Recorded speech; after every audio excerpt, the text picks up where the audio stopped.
Hey everyone, and welcome back to RoboCast on the Daniel David Allen YouTube channel, where we explore all those fascinating topics that make you stop and think, wait, what? I know what you mean. We're your AI hosts here to break down complex ideas and serve up knowledge with a side of aha.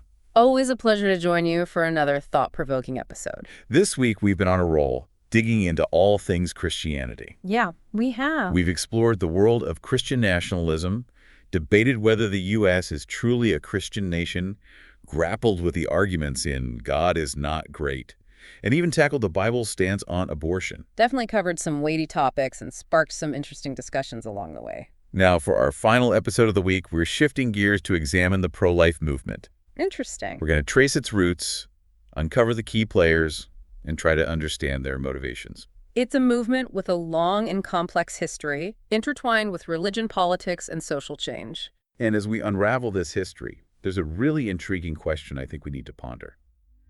Have Christians been strategically steered towards single-issue voting? And if so, could that be paving the way for a new form of fascism? Those are some big questions. They are, but we're going to lay out the evidence, connect the dots, and offer our analysis along the way. Sounds like a plan. By the end, you'll have all the pieces to draw your own conclusions. Looking forward to it. So to really understand the pro-life movement, we need to go back in time, before Roe v. Wade, to see how abortion was viewed and handled in America. You know, a lot of people might be surprised to learn that the early history of abortion law in this country was pretty different from what we see today. Okay, I'm already intrigued. Early American abortion laws were actually based on British common law. Okay. The focus was on something called quickening, basically, when the pregnant person could feel the fetus moving. So it was all about fetal movement, not conception like we hear so much about today. Exactly. And back then, feeling that movement was the only sure way to confirm a pregnancy. Makes sense. The concept of life beginning at conception wasn't a major factor in legal or social discussions about abortion. So where did the law draw the line? Was abortion before quickening completely acceptable? Ending a pregnancy after quickening was illegal, but it was only considered a misdemeanor, not a serious crime. A misdemeanor. It was a different era with different societal norms and medical understandings. I see. Even then, prosecuting these cases was tough because only the pregnant person could definitively say whether they felt fetal movement. So it was really her word against, well, nothing.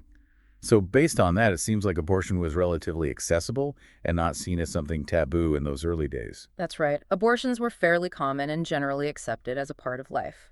So what happened? When did the tide start to turn toward stricter anti-abortion laws? The mid-1800s brought a real turning point. Physicians were pushing to elevate their professional status and gain legitimacy. Yeah. Medicine was becoming more formalized, and doctors wanted to solidify their role as the leading healthcare providers. Makes sense. Every profession wants to be seen as the authority in their field. Exactly. And for doctors, part of that involved separating themselves from midwives and healers who also performed abortions. Right. They viewed these other practitioners as competition. So it was kind of a turf war, doctors trying to push out the competition. You could say that. And in their quest for dominance, physicians started advocating for stricter anti-abortion laws. Interesting tactic. So how did they justify these stricter laws? Did they claim it was about protecting life? They argued that doctors had specialized knowledge of embryos and fetal development, making them the only ones qualified to determine when life truly began. Interesting. The newly established American Medical Association, the AMA, backed this position, giving it a sense of scientific authority. So they were using medical knowledge to restrict access to abortion and consolidate their power. It's definitely a point to consider. While they claim to be acting on science and concern for the unborn, many historians believe this push was more about controlling women's bodies and healthcare decisions than actual medical facts. That's a powerful statement. Physicians who were almost exclusively men at the time were basically asserting their right to dictate what women could and couldn't do with their own bodies. What a shift from the earlier, more tolerant view of abortion. This medical campaign against abortion must have had a significant impact on the legal landscape, right? It was incredibly effective. By the early 1900s, thanks to the lobbying of physicians, and the AMA, abortion was illegal in every state with very few exceptions. So in just a few decades, abortion went from being relatively commonplace to completely outlawed. That's a major swing. Yeah. And I imagine this criminalization had some devastating consequences, especially for women who couldn't access safe and discreet procedures. Absolutely. Thousands of women died or experienced serious complications from botched illegal abortions during this period. It's a sobering thought, and unfortunately something that still resonates today with restricted access in many places. Now let's turn our attention to the rise of the organized anti-abortion movement. Was this a gradual evolution, or did it burst onto the scene? It's interesting. You might think the anti-abortion movement would have been super active during this period of legal change, but that wasn't really the case. Huh. The decades leading up to the Roe v. Wade decision in 1973 actually saw very little organized anti-abortion activity. Really? That's unexpected. Yeah. Given the widespread criminalization of abortion, you'd think there would have been more visible opposition. You would, but the truth is abortion wasn't a hot-button political or social issue for much of the early and mid-20th century. Okay. There were definitely people and groups who opposed it, but there wasn't a large-scale organized movement like what we see today. So what was the spark? What event or series of events thrust the anti-abortion movement into the spotlight? The answer is pretty simple. Roe v. Wade. The 1973 Supreme Court decision legalizing abortion across the nation was a turning point. It galvanized the anti-abortion movement, turning it from a relatively minor concern into a powerful national force. It's amazing how a single court decision can have such a massive ripple effect on a social movement. It's like Roe v. Wade woke a sleeping giant. It really shows the power of the judiciary to shape social and political landscapes. So how did Roe v. Wade specifically energize the anti-abortion movement? Did it change their game plan? It completely changed their approach. Before Roe, anti-abortion activism was mostly focused at the state level, aimed at keeping or strengthening existing abortion bans. I see. But the Supreme Court's ruling suddenly made it a national issue, uniting diverse groups and individuals under a shared cause. So it gave them a common enemy to rally against the federal government and the Supreme Court. Exactly. And they were very clever in how they framed their opposition. Okay. They presented themselves as a rights campaign, drawing parallels between abortion and horrific events like the Holocaust and slavery. That's a very strong and emotional comparison. Did it resonate with the public? It did, unfortunately. This type of rhetoric was very effective in solidifying their position and gaining support. It allowed them to tap into existing fears about morality, religion, and the government's role. It's a clear example of using emotionally charged language to sway public opinion, and it worked brilliantly. So as the anti-abortion movement gained steam, how did political parties respond to this growing sentiment? Did they embrace the movement or try to keep their distance? The Republican Party, seeing a chance to grow their base, was quick to embrace the anti-abortion movement. Interesting. In 1976, they officially incorporated an anti-abortion stance into their party platform, a move that would have lasting effects on both the party and the movement. That's a big move. Was that a purely ideological decision, or was there a strategic political calculation behind it? There's no doubt that political strategy played a big part. Okay. This stance attracted a huge block of evangelical voters who hadn't been very politically active before. Right. It significantly expanded the Republican Party's base. So it was a win-win for both the Republicans and the anti-abortion movement. In a way, yes. The Republicans gained a powerful voting bloc, and the anti-abortion movement got a political platform to push their agenda. It was the start of a powerful alliance that's still strong today. It's interesting to see how political alliances and calculations can shape the path of social movements. This one was particularly successful. So once the anti-abortion movement gained political clout within the Republican Party, did they translate that into concrete actions?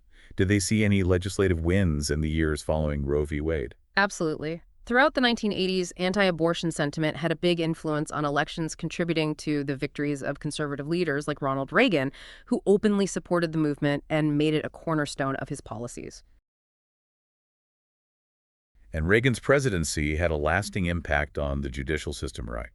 He appointed several conservative judges, including Sandra Day O'Connor, to the Supreme Court. You're right. And those judicial appointments would have long-term consequences for abortion rights in America. Right. It was part of a long-game strategy to shift the courts towards overturning Roe v. Wade. But even with a more conservative court, Roe v. Wade remained the law of the land.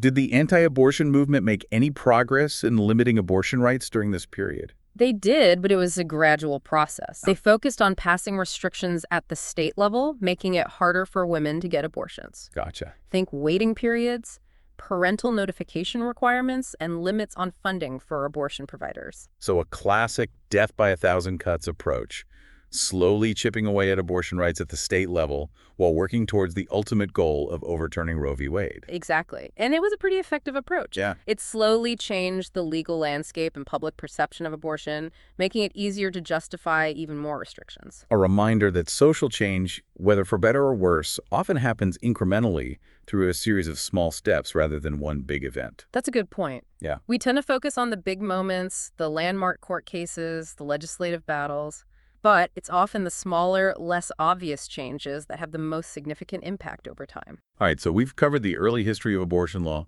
the turning point of Roe v. Wade, the rising political influence of the anti-abortion movement, and their incremental approach to chipping away at abortion rights.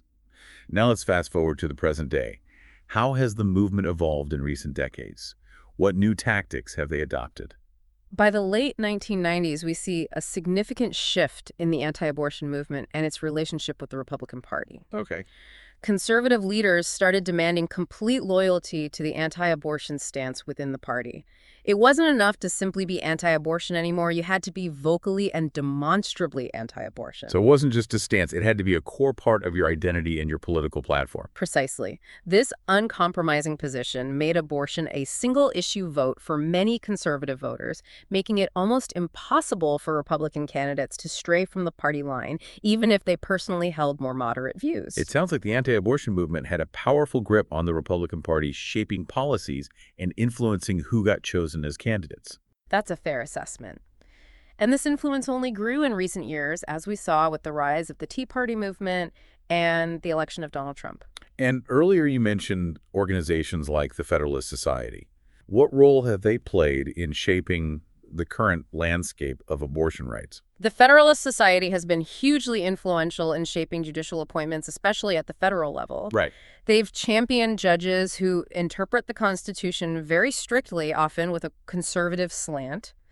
And they've been incredibly successful in getting their preferred candidates appointed to the courts. And this has had a direct impact on the makeup of the Supreme Court, right? Absolutely. Many of the conservative justices on the current Supreme Court, including those appointed by President Trump, either have ties to the Federalist Society or share their judicial philosophy. It's a long-term strategy that's paid off big time for the anti-abortion movement. So their decades-long effort to sway judicial appointments has finally yielded the results they were after. That's the general consensus among legal experts and those who follow the court closely. Right. The stage is set for a major battle over abortion rights, and the outcome could have a profound impact for generations to come. That's a pretty heavy thought. All those years of strategic planning, political maneuvering, and legal battles have led to this moment. Yeah. And it's hard to say what will happen next. It's a time of great uncertainty and anxiety for both sides of the abortion debate. The stakes are incredibly high, and the outcome could completely reshape the political and social fabric of America. It's a lot to take in. And it's easy to get caught up in the legal complexities and political maneuvering. But let's not forget about the human impact of all of this. The women whose lives are directly impacted by these laws and court decisions. That's a crucial point. It's easy to get lost in the abstract debates about rights and freedoms, but we can't forget that these aren't just theoretical. They have real-world consequences for real people. So let's step back for a moment and think about the personal stories, the individual experiences that often get drowned out by the political noise. What challenges do women seeking abortions face in states with restrictive laws? The challenges are huge and multi-layered. Yeah. In many cases, women have to travel hundreds of miles to find a clinic, often facing financial hardship, logistical hurdles, and social stigma. And the emotional toll must be devastating. Imagine the stress, the fear, the uncertainty of having to navigate a complicated and often hostile system just to access basic health care. It's a truly harrowing experience for many women. I bet. And it's made even worse by the constant judgment and condemnation from anti-abortion activists. It's easy to demonize the other side in these debates, but it's important to remember that these are real people with real lives making difficult decisions in challenging circumstances. We need to approach these issues with empathy, compassion, and a willingness to understand the complexities of the human experience. Well said. Now, thinking back on the history of the pro-life movement, its successes, its tactics, the potential concerns it raises, what are your thoughts on the question we posed at the beginning of the episode? Have Christians been deliberately steered towards single-issue voting on abortion? And has this contributed to a more polarized and potentially dangerous political climate? Those are some heavy questions, and I don't have easy answers. Do you think there's evidence suggesting that the anti-abortion movement has been very successful in making abortion the defining issue for many Christians, often using emotionally charged language and imagery to appeal to their deeply held beliefs? And this framing has led many Christians to put abortion above other issues, even if those other issues might align more closely with their overall values or the teachings of their faith. That's a key point. It's not that abortion is unimportant, but rather that it's become so dominant in political discussions that it overshadows other equally crucial issues like poverty, healthcare, and social justice. And that single issue focus makes it really hard to have nuanced conversations or find common ground. Right. It creates an us versus them mentality that fuels polarization and division. Exactly. And this polarization makes it easier for politicians to exploit those divisions for their own gain, further eroding trust in institutions and undermining democratic norms. It's like a vicious cycle. Single-issue voting leads to polarization, which then makes it easier for politicians to exploit those divisions, which further entrenches the single-issue focus. And around we go. You've summed it up perfectly. It's a dynamic we all need to be aware of, regardless of our political or religious beliefs. Yeah. We need to resist reducing complex issues to simplistic slogans or demonizing those who disagree with us. We need to have more nuanced conversations, listen to each other's perspectives, and find ways to bridge the divides that separate us. It's not easy, but it's essential if we want to build a more just and equitable society. I couldn't agree more. We need to rediscover the art of civil discourse and the importance of empathy. And we need to hold our leaders accountable for fostering a more constructive and inclusive political environment. So what's the takeaway from all of this? What can our listeners do to break out of this cycle of polarization and single-issue voting? I think the first step is awareness. Right. Recognize that these dynamics are at play and that we're all susceptible to manipulation and emotional appeals. And be open to questioning your own assumptions and challenging your own biases. Don't just accept what you hear, even if it comes from sources you trust. Do your own research, seek out diverse perspectives, and have respectful conversations with people who hold different views. And remember, voting is just one part of being an engaged citizen. Get involved in your community, volunteer your time to support causes you care about. There are so many ways to make a difference and contribute to a more just and equitable world. And don't underestimate the power of personal connections. Talk to your friends, family, and neighbors about these issues. Share your thoughts, listen to theirs, and find common ground. We can build bridges one conversation at a time. That's beautifully said. It's a reminder that we're all in this together and we share a responsibility to create a better future for ourselves and generations to come. It's easy to get lost in these broad historical sweeps, and lose sight of the individuals caught in the middle. It's important to remember that behind these legal and political battles are real people. Right. Grappling with deeply personal choices. That's a great point. It's easy to get caught up in the abstract when we're talking about rights and movements, but ultimately this is about people's lives. Yeah. Well, we've explored a lot today, haven't we? We've talked about the history of the pro-life movement, their strategies and tactics, and the complex issues surrounding abortion in America. It's been a thought-provoking and sometimes challenging conversation, but an essential one nonetheless. I agree. These are complex and sensitive topics, and there aren't easy answers. But by having these conversations, questioning our assumptions, and listening to different points of view, I think we can move toward a more understanding and compassionate world. That's what RoboCast is all about. Exploring big questions, challenging conventional thinking, and sparking meaningful conversations. We invite you to join us on this journey. If you enjoyed this episode and want to explore more thought-provoking topics, be sure to subscribe to the Daniel David Allen YouTube channel. We're always diving into fascinating subjects, uncovering hidden histories, and asking tough questions. So until next time, keep learning, keep questioning, and keep those brains buzzing.